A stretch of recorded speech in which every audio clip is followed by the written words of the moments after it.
എല്ലാ പ്രിയപ്പെട്ടവർക്കും ക്രിസ്തുവേശുവിൻ്റെ നിസ്തുല നാമത്തിൽ സ്നേഹവന്ദനം അറിയിക്കട്ടെ. ഇന്നത്തെ നമ്മുടെ പ്രഭാത ധ്യാനത്തിനായി വിശുദ്ധ മർക്കോസ് എഴുതിയ സുവിശേഷം 1-ാം അധ്യായം 35 മുതൽ 37 വരെ. മർക്കോസ് 1:35 മുതൽ 37 വരെ.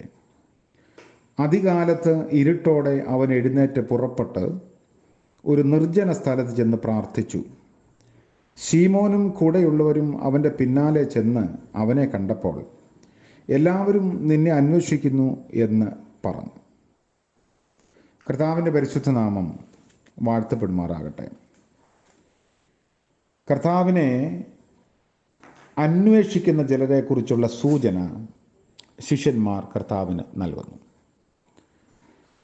നമ്മൾ എന്താണ് ദൈവത്തിൽ നിന്ന് അന്വേഷിക്കുന്നത്? സ്നാപക യോഹന്നാൻ്റെ ശിഷ്യന്മാരിൽ 2 പേർ അവനോട് കൂടെ നിൽക്കുകയായിരുന്നു. യേശു അതുവഴി കടന്നു പോകുന്നത് കണ്ട്, ഇതാ ദൈവത്തിൻ്റെ കുഞ്ഞാട് എന്ന് യോഹന്നാൻ പറഞ്ഞു. പരീശഭക്തിയുടെയും കാപട്യത്തിൻ്റെയും ചൂഷണത്തിൻ്റെയും നടുവിൽ നിന്നുകൊണ്ട് മരുഭൂമിയിൽ വിളിച്ചു പറഞ്ഞ യോഹന്നാൻ്റെ ശബ്ദത്തിന് ചെവി കൊടുത്തവരാണ് ഈ 2 ശിഷ്യന്മാർ.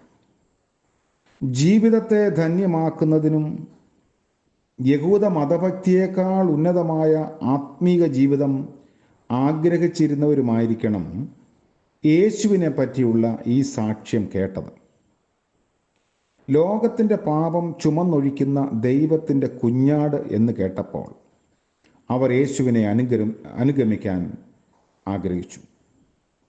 അവരുടെ നല്ല ആഗ്രഹത്തിൻ്റെ വെളിച്ചത്തിലായിരുന്നു ഇത്. തന്നെ പിൻപറ്റിയ 2 വ്യക്തികളെ തിരിഞ്ഞു നോക്കിക്കൊണ്ട് അവരുടെ ഹൃദയഭാഗത്തേക്ക് കടന്നു ചെല്ലുന്ന ഒരു ചോദ്യം യേശുക്രിസ്തു ചോദിച്ചത്, നിങ്ങൾ എന്തന്വേഷിക്കുന്നു എന്നതായിരുന്നു. ഇന്നത്തെ നമ്മുടെ കാലിക ആത്മിക ലോകത്തിൽ ഈ ചോദ്യം വീണ്ടും വീണ്ടും ഇങ്ങനെ മുഴങ്ങിക്കൊണ്ടേയിരിക്കുന്നത് ആവശ്യമാണ്. മനുഷ്യരെല്ലാവരും തന്നെ അന്വേഷകരാണ്.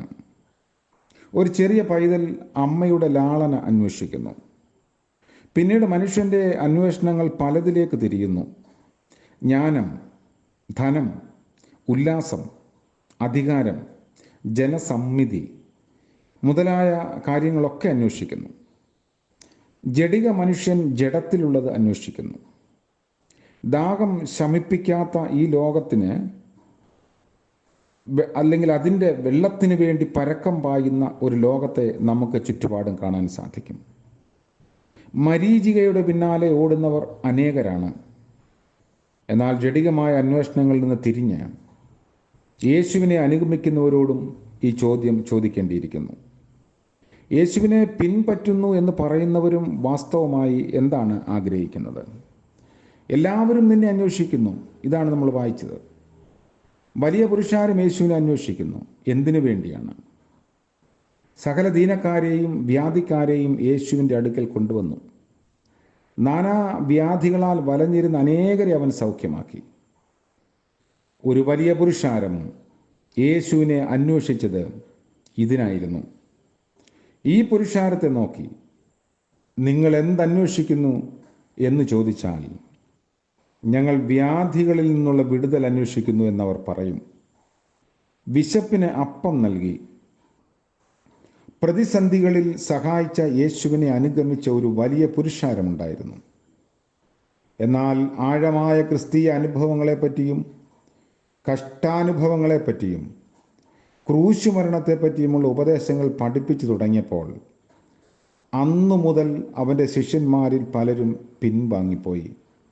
പിന്നെ അവനോടുകൂടെ സഞ്ചരിച്ചില്ല എന്ന് വിശുദ്ധ യോഹന്നാൻ 6-ാം അധ്യായത്തിൻ്റെ 66-ാം വാക്യം നമ്മെ ഓർമ്മിപ്പിക്കുന്നു.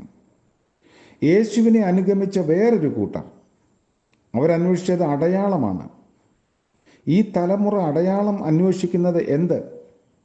മർക്കോസ് 8-ാം അധ്യായത്തിൽ കർത്താവിൻ്റെ ചോദ്യമാണ്. അവർക്ക് അടയാളം ആവശ്യമായിരുന്നു. ഇന്നത്തെ തലമുറയും ഇതിൽ നിന്ന് ഒട്ടും വ്യത്യസ്തരല്ല. കണ്ടതുകൊണ്ട് വിശ്വസിക്കുന്നതിനേക്കാൾ കാണാതെ വിശ്വസിക്കുന്നത് നല്ലത് എന്ന് കർത്താവ് പറഞ്ഞിട്ടുണ്ട്. യേശുവിനെ അനുഗമിച്ച 12 സെബദി മക്കളായ യാക്കോബും യോഹന്നാനും അവരുടെ ഉള്ളത്തിൻ്റെ വാഞ്ച വെളിപ്പെടുത്തി. അവർ മശിഹ ആയി ക്രിസ്തുവിനെ കണ്ടവരും ഉണ്ടായിരുന്നതൊക്കെ വിട്ട് യേശുവിനെ പിൻപറ്റിയവരുമായിരുന്നു.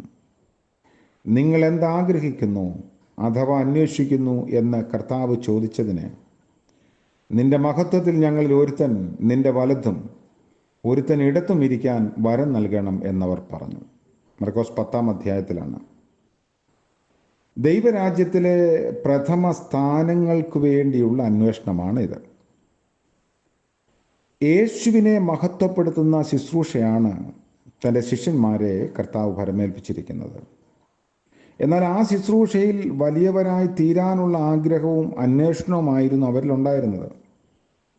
ഇന്ന് പലരിലും കാണുന്നതും അതുതന്നെയാണ്. ഏതെങ്കിലുമൊക്കെ സ്ഥാനങ്ങൾ, പദവികൾ ആഗ്രഹിക്കുന്നു. യേശു തന്നെ അനുഗമിക്കുന്ന ശിഷ്യന്മാരെ തിരിഞ്ഞു നോക്കി ഇന്ന് ചോദിക്കുന്നു, നിങ്ങൾ എന്ത് അന്വേഷിക്കുന്നു? നീ നിനക്കായി വൻ കാര്യങ്ങളെ ആഗ്രഹിക്കുന്നുവോ? ആഗ്രഹിക്കരുത്. യിരെമ്യാ പ്രവാചകന്റെ പുസ്തകം 45-ാം അധ്യായത്തിൽ വളരെ വ്യക്തമായി അത് രേഖപ്പെടുത്തിയിട്ടുണ്ട്. വൻ കാര്യങ്ങളെ അന്വേഷിക്കരുത്, നേട്ടങ്ങൾക്ക് പിന്നാലെ പായരുത്. 3-ാം സ്വർഗത്തോളം എടുക്കപ്പെട്ടവനും വെളിപ്പാടുകളുടെ ആധിക്യമുണ്ടായി എന്ന് അവകാശപ്പെട്ടവനുമായ അപ്പോസ്തലനായ പൗലോസ് ആഗ്രഹിച്ചതും അന്വേഷിച്ചതും ഈ വക കാര്യങ്ങളല്ല. ഞാൻ അവനെയും അവൻ്റെ പുനരുത്ഥാന ശക്തിയെയും അവൻ്റെ കഷ്ടാനുഭവങ്ങളുടെ കൂട്ടായ്മയെയും അനുഭവിച്ചറിയേണ്ടതിനും എല്ലാം ഉപേക്ഷിച്ച് ചവറ് എന്ന് എണ്ണുന്നു എന്നതാണ് പൗലോസിൻ്റെ നിഗമനം. ഫിലിപ്പിയ ലേഖനം 3-ാം അധ്യായത്തിൽ. ഈ ലക്ഷ്യമാണ് ക്രൈസ്തവർക്ക് ആവശ്യം. എന്നാൽ ഇന്ന് അതിന് നേർ വിപരീതമാണ് നമ്മൾ കാണുന്നത്. അബ്രഹാം ദൈവത്തെ അന്വേഷിച്ചു. അനുഗ്രഹങ്ങളെ പിന്തുടരുകയും അന്വേഷിക്കുകയുമല്ല, അനുഗ്രഹിക്കുന്നവനെ അന്വേഷിക്കുകയാണ് വേണ്ടത്. അതുകൊണ്ടാണ് കർത്താവ് പറഞ്ഞത്, മുമ്പേ അവൻ്റെ രാജ്യവും നീതിയും അന്വേഷിപ്പിൻ, അതോടുകൂടെ ഇതൊക്കെയും നിങ്ങൾക്ക് കിട്ടും. എന്ത് തിന്നും എന്തുടുക്കുമെന്ന് അന്വേഷിക്കുകയല്ല, യേശുവിനെയും അവൻ്റെ രാജ്യത്തെയും അന്വേഷിക്കുക. അങ്ങനെയുള്ള വിശ്വാസിക്ക് ക്രിസ്തുവിൽ സകലതും ഒരുക്കിയിട്ടുണ്ട്. സങ്കീർത്തനക്കാരൻ പാടിയല്ലോ 34-ാം സങ്കീർത്തനത്തിൽ, ബാലസിംഹങ്ങളും ഇര കിട്ടാതെ വിശന്നിരിക്കും, യഹോവയെ അന്വേഷിക്കുന്നവർക്കോ ഒരു നന്മയ്ക്കും കുറവില്ല. യഹോവയെ നിന്നെ അന്വേഷിക്കുന്നവരെ നീ ഉപേക്ഷിക്കുന്നില്ലല്ലോ എന്ന് 9-ാം സങ്കീർത്തനത്തിൽ കാണാം.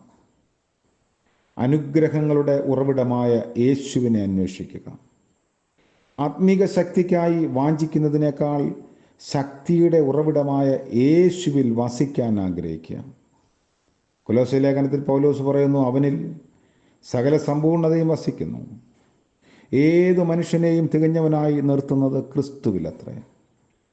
മനുഷ്യജീവിതത്തിൻ്റെ സകല അപര്യാപ്തതയും നീക്കി ആവശ്യമുള്ളതെല്ലാം പകർന്നു തന്ന് അനുഗ്രഹത്തിൻ്റെയും ജയത്തിൻ്റെയും ആത്മീയ ശക്തിയുടെയും വഴിയിൽ നിർത്തുന്നത് ക്രിസ്തുവിലാണ്.